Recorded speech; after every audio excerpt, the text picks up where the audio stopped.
Hey guys, Steven here, Fanatic Perspective. I want to take this moment and this opportunity to use this channel and the very, very small platform that I have to speak up regarding the murder of George Floyd and just how that impacts myself, how that impacts the realm of sports that I cover, and just some overall outlook and some of the conversation and discussions that I see people are having on social media. Um, First off, it just was reported, I believe 15, 20 minutes ago as of this recording, that Derek Chauvin has been taken into custody, and I believe he's going to be charged with George Floyd's murder.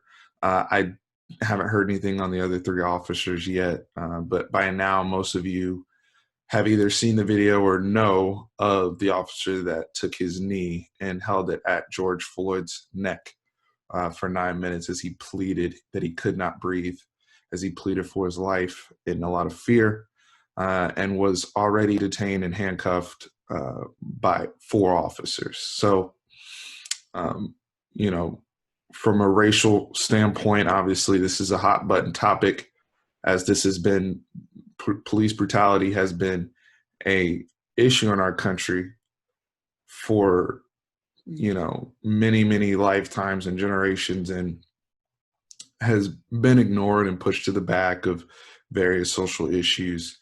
And I'm very, very proud of my generation and those of us who aren't going to stand idle to this behavior and what's going on. Now, we haven't been very successful because it is happening at an alarming rate, and we're more and more aware because of the technology. The tech is very, very key here because, even if you look at the police report, they said he had a medical episode while he was handcuffed, and obviously that was not the case. And it just harkens back to folks, of people of color who've been policed throughout history that haven't gotten the benefit of the doubt of any type of video evidence or body cam or cell phone footage, and reports get embellished. No justice is served. Look, I understand all of you guys subscribe to this channel. Many of you to follow my Texas football content, many of you to follow just my general perspective on sports. And I'm not going to be the stick to sports guy. I'm not going to be, this is bigger than sports. We're human beings first. And for those of you who, claim not to see race or claim not to see color, this is an injustice, even at a human being, at a human level. This is a grave injustice, and hopefully something that can trigger a thought to finally look out of the lens of someone else that is not like yourself. My goal here is just to share, like I said at the beginning of this video, my perspective, some of the things I'm seeing, and why it's important to listen, especially for white people in this country. It's important to listen. Many of you who follow my Texas football content, and some of you guys I understand are going to say, oh, this is political banter, political nonsense, and unsubscribe or make nasty comments. And if it gets out of hand, we will suspend the comments on the video. If you choose to unsubscribe because I'm speaking not only what is actually happening in the world to unarmed Black folks, but speaking on just a horrible situation of racial inequality and racial issues as a whole, and you don't agree, bye. But this is my channel and my platform, and I will use it as I see fit. And that leads me to this. Shout out to David Mulugeta, Anwar Richardson, Danny Davis, Quincy Avery, guys that have those of these brothers that have been out there asking the question of, hey, college athletes, young Black athletes, if you're looking to go to a school, or when you're vetting your coaches, how do they feel about social issues? And this, and it's something that really resonated with me because I had a very good relationship with my high school football coach, and I've seen a lot of people counter to what these gentlemen have offered in their statements of, well, it should be football first, and they got to stick to whatever, and yeah, football and sports in general is a great equalizer. It does bring people of different backgrounds and different cultures together. However, that personal relationship you have with your head coach, that personal relationship you have with that person that is assigned not just to develop you as a football player or whatever sport or athlete you partake in, but also assigned to develop you in terms of your character as a man or a woman, as a productive member in society. It's very, very critical that we're aligned and are at least having a dialogue about these things, because I'll be honest with you, it's hard for me in the mental gymnastics aspect of trying to go about your day to day, trying to speak normally and act like everything's okay with, coworkers that are not of color, or people just in the framework of the world. And then you're having these separate conversations with, Black people or people that do understand, that you feel like do understand what's going on. And it's like, damn, another video, damn, another one, damn, what are we being hunted? Like what is going on, right? And I feel as though that mental gymnastics has grown so exhausting to the point that it's no longer, you know, I'm tired of juggling. I'm tired of juggling, and it's one of those things where I was able to open up and have a real relationship with my high school football coach, who was a white Jewish man, and till this day is somebody who I now consider a very, very good friend. It was actually the first person that sent my wife and I a gift in our when we were getting married off of our wedding registry. I mean, that's the type of relationship we had. But he was someone who not only stood up for my own personal interest, but also my brother, who wasn't on the football team, who had real adversity with his education at our high school, and fought for him. And those are the type of things we have to do to advocate for one another. This isn't a political issue. This is a social issue. This isn't an issue of whether or not we should build a school or infrastructure bill of highways or taxing. This is life or death, and holding those, especially those in the law enforcement community, accountable when certain transgressions like this occur. When you have, and thank God this police officer was arrested today, and I'll get to the looting because I know people want to, use that as a red herring in this situation. We have to do a better job as a society of not just policing the police. Yes, I'm thankful for law enforcement. Yes, the majority of the interactions I've had with police have been positive, have been helpful. I've had to utilize the police, even living here. But I've also had very, very negative interactions and racial interactions that I was fortunate to get out of. Thankful for my parents having educated me, but I've also been in situations where my father was racially profiled and I was present as a child. So, and I believe I've spoken about that on this channel. But where I get to the relational aspect, especially when it comes to coaches, if we're having coaches help guys along the path of, we're saying they're responsible for their development, those who are good enough responsible for helping them get drafted and prepared for the next level in the NFL, just using football as my example here.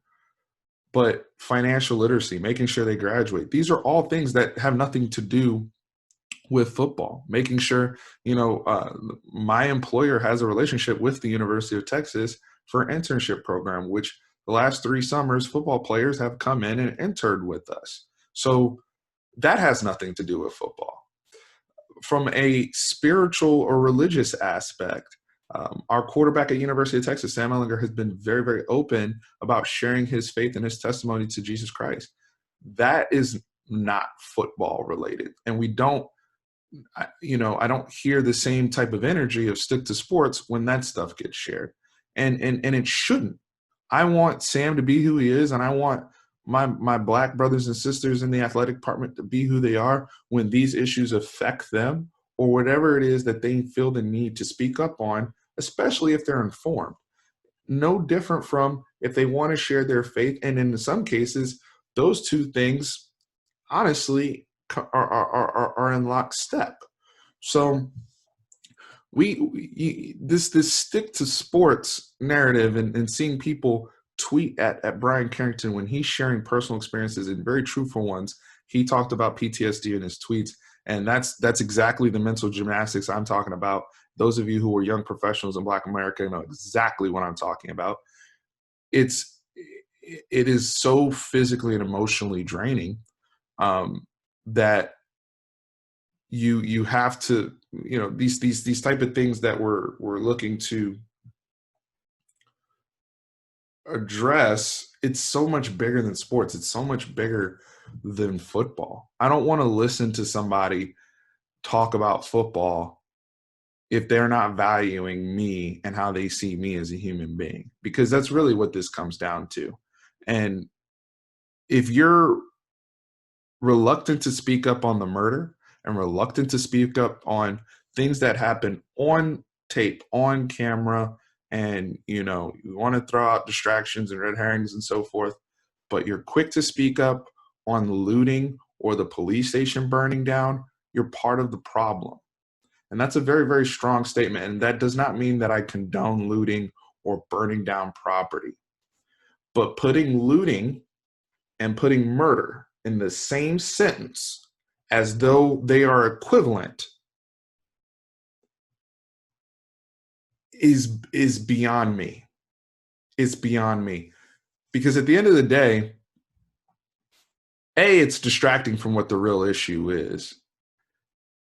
And quite frankly, the looting is no, businesses can be rebuilt. There's insurance policies. There's not a loss of life. George Floyd can never come back. He cannot come back. And I'm not saying that the burning of the buildings or anything will bring him back, but what we need is justice and accountability. And what does that mean? That means if I were to go and do what Derek Chauvin did to a white person, or just as an open citizen, I believe I would be held to the fullest accountability, the fullest extent of the law, and I would be punished but I would be sentenced accordingly to the situation. We do not see that happen, specifically with law enforcement officers, and they're supposed to be the best of us from a moral standpoint. I expect more from them, and maybe we need to improve our vetting processes, background checks, and continue that mental eval throughout their policing, because it is a stressful job and it is a very difficult job that they're tasked with in protecting the community. But listen to what I just said, protecting the community. These are civil servants. They are supposed to be trained experts on de-escalation, on making sure that everyone is protected. And once those handcuffs are on and somebody is not a threat. But when we go straight to, we must kill somebody or murder somebody, it triggers the emotions and the tenors of lynching, of what we saw in the Jim Crow South, not even Jim Crow South, just all over this country. And not that aspect of it hasn't changed. And many of you are so upset about the looting and distracting and saying, or throwing out other red herrings like, well, all these people got, there were 37 murders in Chicago. Again, if the people that get murdered are caught, they are held accountable. I don't see people getting off for murder there. If I'm wrong, please correct me. But I do see that happen very, very often, or very light sentences placed. and the justice is not the same. If you have proper justice protocols in place, proper protocols in place for accountability, you are going to have racist cops. There's nothing you can do to stop, there's racist people in any form. I'm sure there are people who are racist that work where I work, and there are people that are racist that may even follow this channel for measures of content. There are people that are racist that follow Brian Carrington and tell him to shut up and talk about recruiting and, dance for me. That's their energy. And with all that being said, you're not going to kill somebody because if you do, you're going to be held accountable and you're going to go away and your life is ruined. If you're not going to ruin that person's life, then what is the fear? Now I can act on my hatred. We have to take away the ability to not only for them to act on their hatred, but to introduce that fear of doubt that I will be truly held accountable, loss of pension, loss of insurance, and I'm gone. And some of these people sentenced to the highest extent, first-degree murder. And there's no rhyme or reason, especially looking at the failure in the systemic system within Minneapolis. When you look at the complaints this officer Chauvin had and some of the issues he's had, and he's killed other unarmed Black men. That's not okay. That is not okay. And was I there? Do I know the circumstances behind what occurred? All I know is that it led to him having his hands in his pockets, putting a knee in this man while he's literally begging and pleading for his life. And while other people are there begging for him to let up, begging for them to check his pulse, all these type of things, unnecessarily loses his life. Over what? A counterfeit bill or counterfeit check? I hear people say they shouldn't resist. I never knew that was grounds for murder.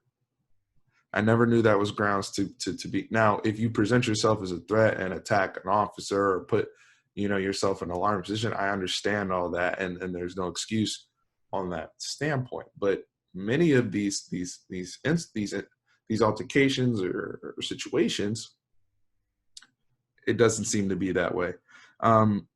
This one is so bad that you even have players in the NFL and a lot of their, white players speaking up and using their voices, and whether it's pandering, could that be the case? Maybe for some, but also, I think it's time for everyone to be outraged, to stand together on this. And like I said, it's listening and looking through the prism and the lens of someone else that is not you.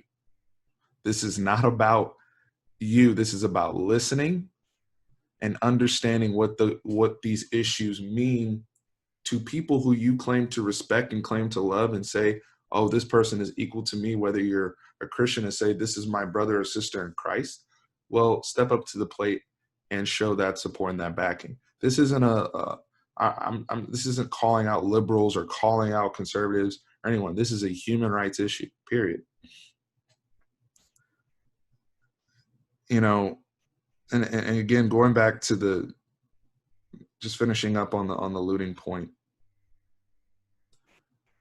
people will continue to drive the focus there and say, you see, these people are animals. You see, this is how they act and all of those things. But that energy doesn't seem to get applied to when a team wins a Super Bowl or a national championship, or when Cleveland won the NBA Finals. And, you get guys out here stealing fire trucks and everyone thinks it's cool and it's funny. And those guys are the people that they stole it from are first responders, or the energy of the protests with the mask and all that and how they treated the police officers there. We have to make sure that, when we're analyzing these things, there has to be some level of objectivity here, or else I'm not interested in having any type of discourse with you. Until they put the Tulsa Black Wall Street and how that was burned to the ground in 1921, until that's put in the history books appropriately as U.S. history and a moment in time, a very, very ugly stain where businesses, banks, restaurants, entertainment facilities were all burned to the ground, via firebomb of the KKK, aided by the police officers in that region. Miss me with the AutoZone or Target getting looted. Let's focus on the murder. Let's focus on getting justice and acting swiftly and accordingly so that there's not complete civil unrest. Because at some point, especially with COVID-19 going on and people just sitting idle and people not having jobs and people just going through all the situations they're going through, what do you expect? So again, if you disagree with me, that's fine.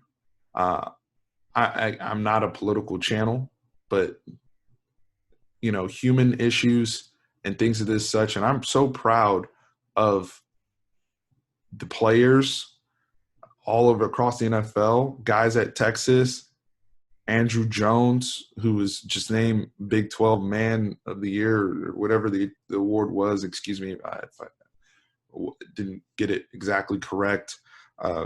Donovan Williams and our brothers and sisters on Twitter and other social media outlets that have spoken up. But we have to continue to do more and have follow-up beyond that. Public recognition or whatever. We have to have conversations. And people have to look inward and admit or come forward and say, hey, I'm willing to listen. I love you. I respect you. I may not agree, but I also haven't walked in your shoes and haven't seen what you've seen. And I'm willing to have a dialogue or conversation. And if not, that person doesn't need to be in your life, period. Because they're not interested in equal rights for all. And that is a black or white issue. So see it, look at how it is. Brian Carrington, I stand with you, brother. And I'm very, very proud of how you utilize your outlet. That's why Herb Hand, let me not forget Coach Herb Hand. That's the type of relationship I'm talking about when he's speaking up about, hey, I've gone into these homes, I've recruited black kids, or not black kid, these black boys, and said, hey, I'm going to be that parental figure in the O-line room for the next 4 years. And I'm worried about not just their well-being, but their mental sanity and what they're seeing, and not pandering, right? There's a difference. Just saying it's a safe face so you can win over a recruit, but actually caring and having those conversations within the classroom, within the film room, on the field, off the field, and making sure that we're in lockstep and I support you and I listen and I hear you. No different from when people face any other issues. And please, guys, let's stay on topic. We're talking about police brutality and we're talking about racial issues. It's very, very clear. I don't want to hear about other issues. When we're talking about preventing cancer, we don't bring up diabetes and say, well, we also need to talk about this. There's time and a place to discuss everything and to address everything, and everything should be addressed. But if I'm talking about what do we need to do to fight coronavirus, and they're having a coronavirus conversation, I'm not going to come in off the top rope and be like, well, Alzheimer's matters too, and that's important. That's not listening. That's counterproductive. So these are just my thoughts. Just listen, because these athletes hear you. And for the gentlemen and the people out there that say specifically around UT, well, if you speak out on these issues and you don't stick to sports, then they won't put their money and their backing behind you. Well, that's not a school that we should be selecting, and we'll see how you do without brothers there. Period. We have to be more prudent in utilizing our discernment as a group on how we move and paying attention to who supports you and who doesn't. I'm not saying they have to align with you on every single hot button topic, but they do need to acknowledge you as a black man, as a man of value, before that uniform comes on for any school. You are a human being, you're a black man, you're valued first. And more brothers, more sisters need to hear that. Okay. I don't, you know, all of the red herrings getting thrown out. What about Breonna Taylor in Louisville? When is enough enough, right? And to the police officers and the police chiefs around this country who are speaking up and are embarrassed by it, I applaud them, and I encourage them to continue to do so. It is very beneficial to the conversation, and getting people to open their eyes that we are not going to tolerate it either. My friends and family that are in the law enforcement community are vocal about this as well. And so this nature of the conversation needs to continue, and it, again, follow up needs to happen.